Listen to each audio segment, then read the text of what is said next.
All right, let's see. So let's go, since we're dealing with people in the room first, we're going to go to our candidates for governor. And we have two of them here, Nickolas Wildstar and Zoltan Istvan.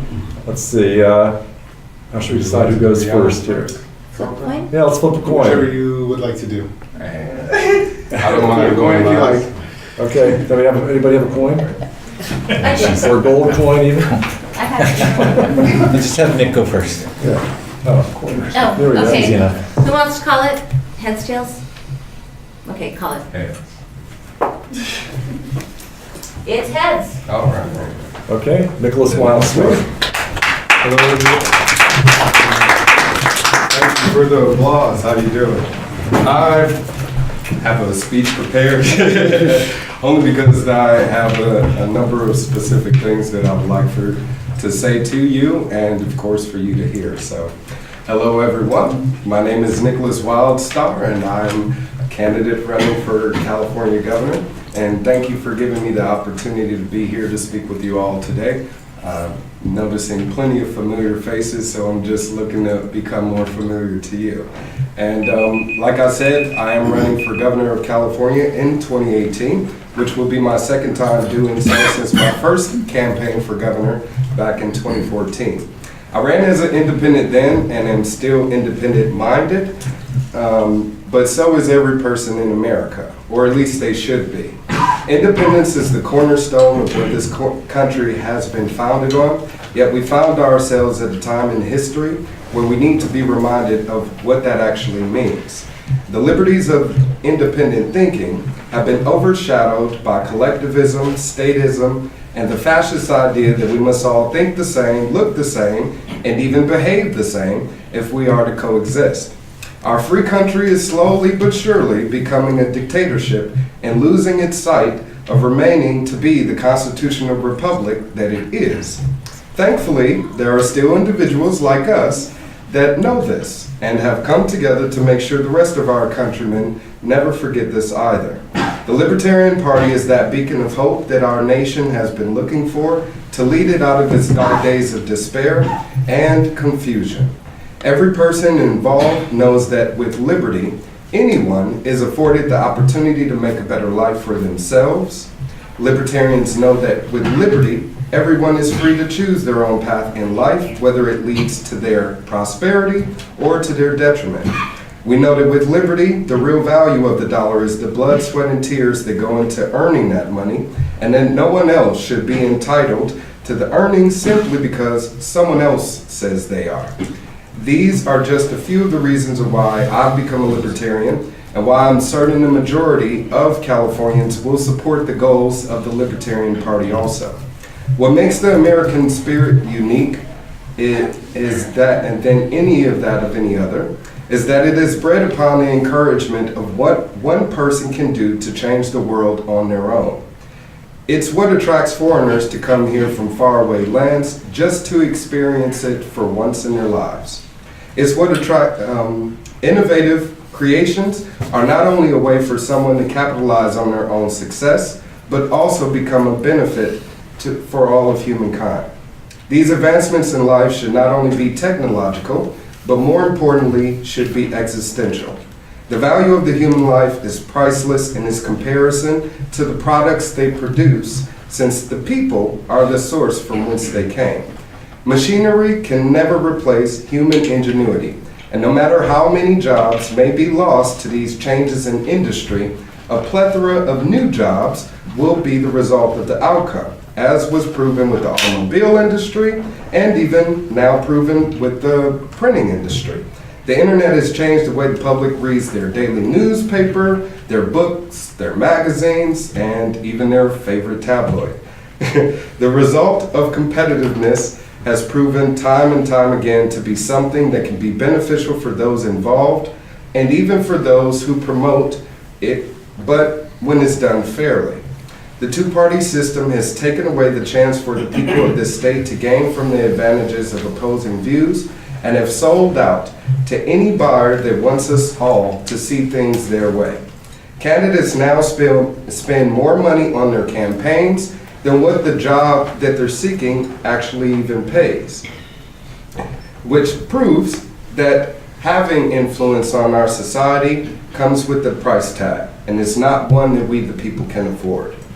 The powerful and influential individuals using their finances to finance an oligarchy. No amount of money should ever be able to equate to the value of liberty. Our freedom has been bought and sold to the highest bidder time and time again. So I say it's time to bring back liberty and reclaim all that it is that we have lost. Citizens of California already know what they don't like about living in the state, so I want to remind them of the reasons why they should love being here. Not just that we have phenomenal weather all year long, but we also have the 6th largest economy in the world. We're the 2nd largest exporter of goods in the United States, and we're even among the nation's top 10 earners of income per household. As great as families are doing, they would be doing a lot better without taxes being so outrageously high or have to deal with constant regulatory mandates or an overbearing bureaucratic government telling them how they should be living their lives. The people of California need to know that being able to live a liberated lifestyle is what makes living in this great state great, which is the message that I would like to share and am intending to reach everyone. Once it is heard, I have no doubt in my mind that those people will be encouraged to vote Libertarian and make me the next governor of California. I'm asking that each and every one of you hear this message now and know that I am more than capable of articulating this in an inspirational way to get voters to do something that they've never done before and make history by electing the first governor of any state that is a libertarian. Millions of dollars won't be needed to make this happen, but a million voices will, and it starts first with yours. I implore you all to select me as the 2018 nominee for California governor and allow me the honor of representing the Libertarian Party as I become an elected representative of the people of California. Thank you, and may the light of God and liberty shine on each and every one of you.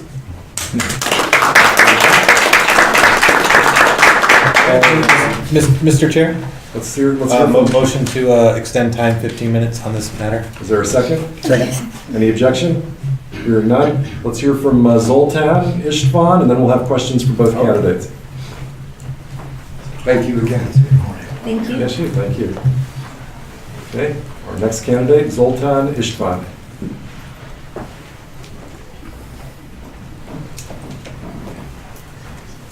Hi, everyone. I know there's a little bit of contention between Nickolas and I, so this is at least some interesting times for all of us here as we get to kind of look at two different governor candidates. As you may know, my name is Zoltan Istvan, and I'm running as a Libertarian for California governor. I have spent quite a lot of time over the last 6 months dealing with a lot of media with my campaign. I'm lucky that I come into the race as a public personality, as a national figure in the science and technology fields. And they have given me the opportunity to essentially use a ton of other media that comes with me to push the libertarian agenda and libertarian values forward. A lot of people say they don't think I'm a libertarian, but that's actually not the case. First off, libertarianism is something that wide, it's broad, and that's the whole idea, is that there's a lot of freedom. You can think a lot of different ways. Yes, we all want less government, and yes, we all want more liberty and things like that, but ultimately, libertarians can fit many different views. And while I might be somebody who's put out some ideas that have challenged people or may rub them wrong, and people attack me online, Facebook, the reality is I think libertarianism can hold all that. In 2009, I began writing a novel called The Transhumanist Wager. It is essentially a libertarian manifesto of the future. It has gone on to sell over 50,000 copies, making it one of the most best-selling libertarian books of the century. It's been compared to Ayn Rand's work over 1,000 times. New York Times has covered it. I mean, everybody has covered it, so it's pointless to speak about it. But the reason I mention it is that I like to point out that I've had these libertarian ideas for a long time. Besides the book, I've been in real estate. Anyone that's in real estate has to be a libertarian because there's so much bureaucracy just to do even the most basic development of a house that it drives you nuts. And so I started a business in my early 30s. It did very well, made a few $1 million, and I sold it, luckily near the top of the boom. As a result, I have not asked for any donations for my campaign, and I'm not sure if I will. I don't really need them because I can fund a multi-million-dollar campaign as I am doing. You know, we're probably at 75 million views so far since I've declared my governorship. It's been covered everywhere. I was just speaking at the World Economic Forum as the Libertarian in Dubai. The founder and chairman of the World Economic Forum was there listening. So was the ruler of United Arab Emirates. Okay, we don't like rulers, but still, it's something big. In January 19th, I'm meeting the president of Chile. Next year, I'm speaking behind the vice president of the European Union. There's a lot of, like, my strategy of libertarianism that works in terms of pushing the movement forward. Do I think I'm going to win the governorship? Absolutely not. It's insane to think so. I'm a journalist for the New York Times and the National Geographic. We don't make promises we can't keep. Come on, people, like, this is the real world. If libertarianism wants to move forward, it needs to do so in new, exotic ways. Perhaps some of the ideas that I'm bringing to the table, perhaps others. But most importantly, we can't convince ourselves that, 10,000 or 50,000 votes here. It's great, don't get me wrong, I love that stuff, but it's not gonna win anything. It's gonna take a lot more strategy to get the libertarian movement to actually catch on in a way that affects everybody. To get Democrats and get the Republicans to where we want them to be, bold ideas have to be there. In fact, probably a lot of infighting in places like here and Facebook, where I get beat up all the time by some of the people in this room. The point of the story, though, is that I represent kind of a strange strain of libertarianism. Some people know that I support a type of universal basic income. It's a libertarian version. It won't raise taxes. Other people know that I've been critical of privacy because I believe it will give us more freedom in the long run. These are ideas that are challenging, difficult to accept. They're probably not going to win any races, but we're not going to win anyway. So let us take libertarianism and get it to a point when we can actually really run government. And that's going to take a lot more strategy than we have right now, not the 40-year strategy of, let's hope this works. I mean, we need some bold new ideas, a really strong shift from the core values of what libertarianism is to maybe the future, or to maybe something that's, I don't know, just break out and change everybody's views. How do we get the Democrats and the Republicans to have ideas of less government? Well, it just can't be the same thing that we've had. We need to have something that's radical. And I know radical doesn't feel good. I know radical is like, oh, who is this guy telling us these things, and blah, blah, blah. But at the same time, we actually, at some point, I would like to see a libertarian president. I would definitely like to see a libertarian government. Do I think I could do a better job than the current governor? Of course. Do I think Nickolas could? I like the idea of having a libertarian serving the state. But the idea here is that going to happen anytime soon? I don't know. What I do know is that 75 million views has been a lot of push for libertarianism, especially when you're talking about heads of state. And you're talking about people that run giant institutions that actually make change. So, what I'm trying to say here is I'm not necessarily asking for your endorsement. I mean, honestly, in the Ayn Rand kind of way, it's, people don't do that. What I'm asking for is your support, not to beat me up on Facebook and say, oh, these crazy new ideas, he's not a libertarian. Hell, I'm a business person. I know exactly what libertarianism is. It's like, stay out of my wallet. The point of the story, though, is really just, I'd like you to endorse me, that'd be great, but I didn't expect it, given how strange my views are. But what I'd like to have is just more consensus of the party becoming bolder, something that can really challenge the status quo, and it just can't do it unless if it stays the same, just focusing on liberty ideas and staying so, in my mind, very closed-minded. In fact, the only real reason I joined the libertarian movement is because people were so open-minded. So that's what I want. And that requires bending outward, being broad. So as you consider, the candidates today, just consider what I'm trying to say. I'm really running for governor because I'm trying to push the libertarian movement forward. I want a lot less government. I want lower taxes. The tax bill happening right now is a disaster, personally for me. I know it's a disaster for you all as well, but it really, I'm someone in real estate in California, it's getting kicked. So the point of the story is, thanks for listening, but I hope, I'm not sure this is the place, but I hope at some point in the future, the libertarian executive committee will get together and kind of think about, are there bold ways to become something more than we are now so that we can actually maybe one day win in the foreseeable future and push our candidates to a point when we give them real infrastructure to make the kind of campaigns that literally change the world and change the government. Thank you.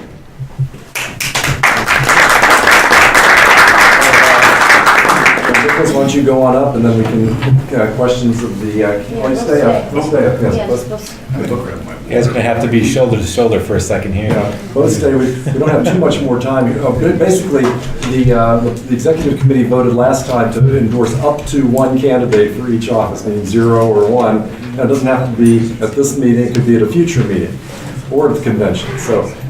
Anyway, so it's up to the members here to decide what we want to do about endorsing these candidates. Hopefully their answering some questions will help us make that decision. So questions for either or both of the candidates. Let's start with Tyler. So I actually kind of have 3 questions, and it is for both of you. First one, what is your plan on getting publicity and stuff? What are you going to do to expand that? Second, who are you staffing in your campaign? What kind of grassroots movements are you building? Are you getting like a youth coordinator? Do you actually have that motion, or are you just doing it by yourself, lone wolf style? And the last one is how are you fundraising and how are you planning to fundraise? Well, with publicity, I mean, I'm booked. I mean, I'm not sleeping enough. There's just too much. And as I mentioned, a lot of it, as everybody knows, comes from the fact that I'm essentially the world leader of transhumanism, a social movement that I can promise you in 4 years is going to be a lot bigger than libertarianism. If you look at the trajectory of transhumanism, it's like environmentalism. It's going to go from about 10 or 20 million people to literally hundreds of millions and probably billions within a 10-year time frame. So, unfortunately, fortunately, a lot of media comes from that, and then I tie my libertarian campaign to it. One of my primary goals is to make the transhumanist movement a libertarian movement. I can tell you, with so many socialists out there, that is a very difficult challenge, and I fight off people every day. I don't have any staff right now. I don't take donations. I have too much stuff going on. I'm turning down $10,000 speeches regularly now, so it's I don't really need more help. I just need I need more time. I wish I had that problem. On the other side, I am doing my best to build up my funds on a grassroots level. I have a crowd pack going right now, which is actually the #1 crowd pack for gubernatorial candidates on the website. So I'm of course hoping to increase that amount of funding that I'm receiving on there, as well as through my GoFundMe and any independent donations that I've been receiving through my website, of course. But when it comes to getting publicity, I'm not anyone that has been heard of before, but my YouTube is very popular. I'm a bit of a radical in my own way, since I'm a bit of a social injustice fighter. So one of the videos that I have right now on YouTube, where I actually argue with an officer on camera about exercising my right to travel and not having to be issued a license by the state to do so. So these are my ways of expressing libertarian ideals, and that video has over 1 million views and almost 2 million views by now. But my YouTube channel has nearly 2,000, 3,000 subscribers and has been growing tremendously thanks to the attention I've been getting as running as a libertarian candidate. I'm also a musician, so I'm using my musical skills right now to share more information about the Libertarian Party, as well as get me more notoriety with those people that enjoy, listening to music. So these are a few ways that I'm planning on getting more publicity, and of course, doing my best to get out there and just meet with specific individuals. I actually have plans to meet with the coordinators of the Jefferson State Project. I don't know if you guys know anything about this, but all right, you people up north would know. But the Jefferson State Project, if you guys do not know, is about 30 northern counties in the state of California that would like to create the 51st state in their own state. They would like to stay part of the union, but because of Jerry Brown and regulations, taxes, etc., they are opting to break off and create their own state. So I've been making some affiliations with them as well as with the people for the Cal Exit movement, which are people that want California to succeed from the union altogether, as well as Tim Draper and the Three States California movement, which is actually a proposition that will be on the general ballot in November to break up the state into 3 different states. So these are people that I'm working with to grow more attention for their, for their causes, as well as help bring attention to my campaign, since I'm offering, of course, to keep them in the union, but to let them know also, as governor, I would support their choice to become independent. Okay. Okay, see, I haven't seen who all has been going, but Robert? So I too also have 3 questions, and they're very specific. So the first question is, what is your current party affiliation with the Secretary of State? Like, what are you registered as currently right now? The second one is, both of you have noted that you'd like to lower taxes and decrease taxes in the state of California. But my simple question to you, given that you want to lower them, but is fundamentally at your core, do you believe that taxation is theft? And the last question I have is, the Libertarian movement, some of us here, like our chair, he's been here since the 70s. I've been a member of the party here, an active member of the party for about 18 months, and there's people in between that. What is your involvement with the Libertarian movement, and what's your history with the Libertarian movement in California? All right. So Okay. first one, what are you registered as? I'm registered as a Libertarian. I have been registered as a Libertarian, as a registered voter, since about 2014. No, the first time second time Ron Paul ran for president. So that was in 2012. So Okay. I've been a registered Libertarian since 2012. I had to register as a Republican first, because the way California works is, in order for you to vote in a primary, you have to be a part of that party. So since it was only the Republican candidates, registered as a Republican to vote in the primary, then a Libertarian in the general election thereafter. But, pardon me, what was the rest of the So question? is taxation theft? Definitely. To me it is, especially when it's taken from you without your permission. And that's what I've been expressing to people, to the majority. It's just to make that distinction, to say, if I was to take the money out of your wallet and you didn't give me permission to do so, that would be stealing the money away from you. And that's exactly what the government is doing, whether it's done in a democratic way, to where it's voted and then done. But me as an individual, if I oppose having my own taxes taken, then I believe that I should be given the freedom to object that. And that's pretty much the right that I would like to give back to Californians, is allow them to have the opportunity to object again, opposed to being forced to have to do anything. With regards to reducing the amount of taxes, my goal is to let the people know how we don't need to have any more new taxes. The taxes that exist already can pay off all of our bills, to where, as governor, my job would be to balance the budget. I would like to keep us coming in with money and have a surplus going for all 4 years, opposed to taking a hit and then having to recuperate. So again, just taking out the mandate of taxation, I believe the majority of Californians would support, as well as, repealing the gas tax and getting rid of other. And how much have you invested in the Libertarian movement in general? Not necessarily this party. I've made donations to Ron Paul when he was running for president. I made donations to Gary Johnson's campaign, John McAfee's campaign. Sorry, investment doesn't necessarily mean a monetary one. Like, how much are you vested as a person in the movement? Oh, completely. My life is a libertarian now. Only because I feel like as people, that's who we are. I mean, being a libertarian to me isn't just talking about the platform itself or its ideals, it's a lifestyle. And that's what I mean about me making a video about me, arguing against a police officer, against him incriminating my rights. So pretty much, this is the way that I live my life and will continue to, regardless of if I'm running as a candidate or not. Okay, Zoltan? Well, I think with the registration, first thing, of course, I'm registered with the California Libertarian Party and the National Libertarian Party. I registered with the Libertarian Party the day after I went to Gary Johnson's house in New Mexico and interviewed to be his vice president in 2016.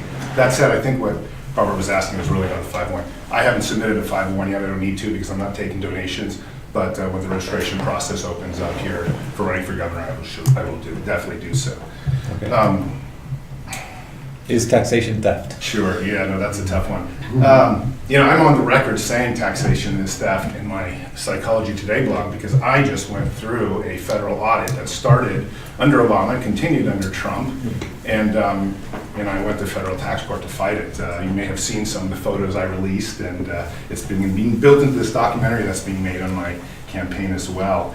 I think beyond minarchist values, I'm not really into taxes in any way at all. But I do think that we do need to come up with a military. I do think we need to come up with police. I also think to some extent we're going to need fire department, given California's fires and stuff like that. There are other ways, private ways to go around doing that, and I would encourage that. But the idea of completely eliminating tax tomorrow would not be on my agenda because it's something that is, it really just sounds completely like an amateur. I mean, it would be wonderful. And I have gone on record saying I would love to get rid of taxes, and I believe we can in a 20-year future, because I think most government can be automized. I mean, automation is robots can run robots, they can do all sorts of chores that the governments do. In 20 years, we might not be able to, might not have to pay taxes because there's so much automation running things. But in the meantime, we do need to worry about nuclear missiles flying over San Francisco and Los Angeles, and some way to shoot them down. And as a result, I do encourage that. I do think they could be a lot lower, and I certainly am running on a platform of lowering taxes. And the last question about what I've invested into the movement is,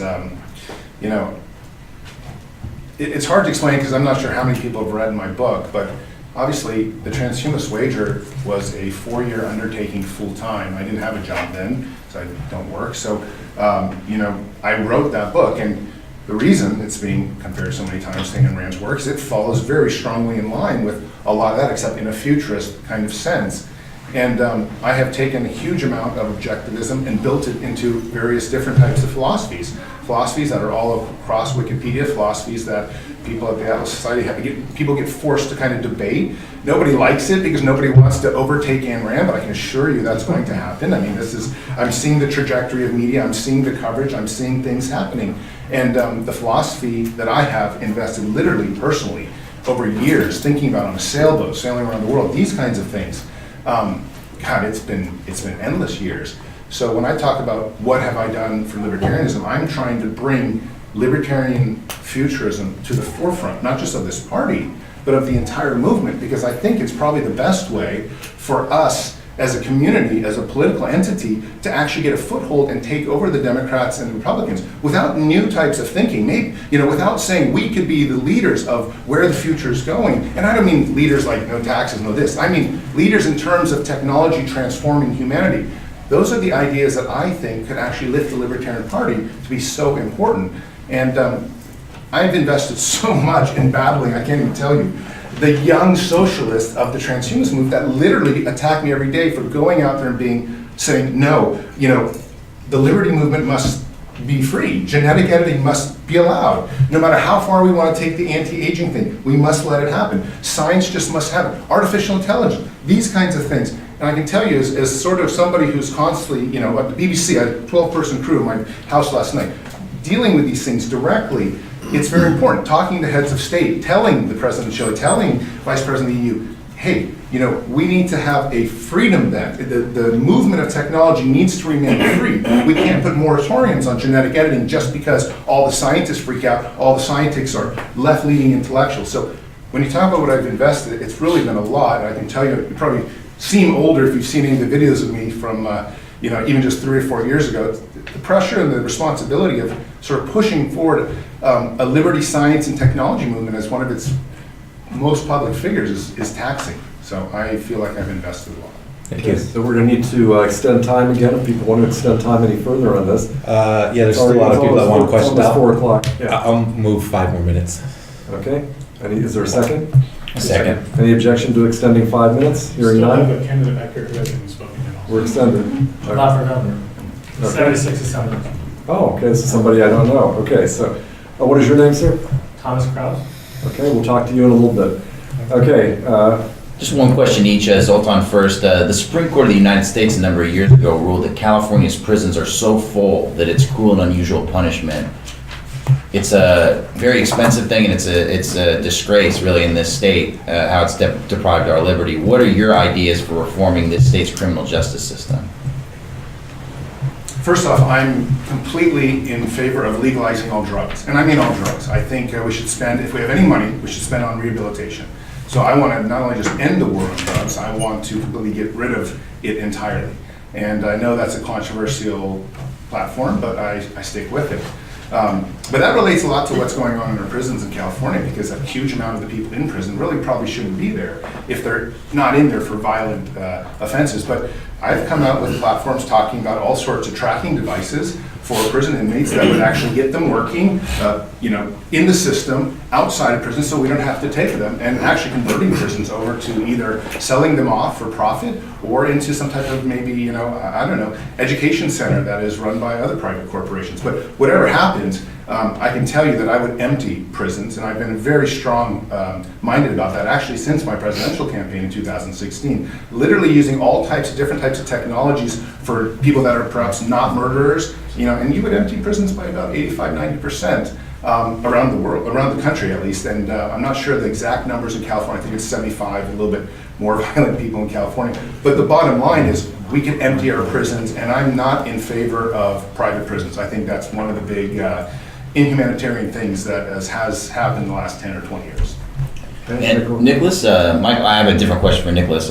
I live in Sacramento. Rent's crazy. It's exploding. Homelessness, it's insane. You see homeless people everywhere now. I believe the government is the cause of this. What would you do to change our housing situation and try to deal with this rent issue in this state?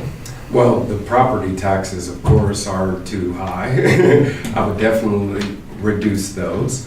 With regards to the homeless situation, it is awful seeing as our homeless population is now made us the 13th largest, has the 13th largest homeless population in the country. So it's something that has gotten out of control, and I definitely do believe there's multiple reasons that happens, not only with the property tax issues for people that have lost their homes due to foreclosures or some other government, bureaucratic stronghold, but mainly because the amount of money that taxpayers have put into helping the homeless and that being squandered. I actually just read an article where I believe in Los Angeles County they had earmarked nearly $2 billion towards helping the homeless, and there was an artist that started creating these $100,000 compact homes to help the homeless. Well, once he started making those and making them available, the city then came in, shut down all of the houses, and pretty much destroyed them, and allowed him from having the opportunity to help those people in the community. So it's something that we as a state want to remedy, and I believe if we can definitely just use the amount of tax dollars that have been put to the side to help those in need, if they were to do exactly that, it could definitely help with the issue. One of my goals is to build self-sustainable homes, which are houses made out of recyclable materials and pretty much have their own source of energy, their own source of water, and can create their own vegetation. There's actually communities in Taos, New Mexico, where these houses are being built. If we were to use that money with public funding and now give it to those people in need, now it's a one-time expense and we won't have to pay for it again. So to answer your question, I agree with you. The government is definitely to blame. Thank you, gentlemen. Okay, now is there a motion to endorse either candidate, or is there, if there's no motion, then we wouldn't endorse anyone, or what's your motion? Let's have the candidates leave the room for moment and then have a discussion about them. Is that the sense of the body? This is being recorded, isn't it? Can we turn off the? Well, the reason is I want people to speak freely about the candidates and make a logical decision here.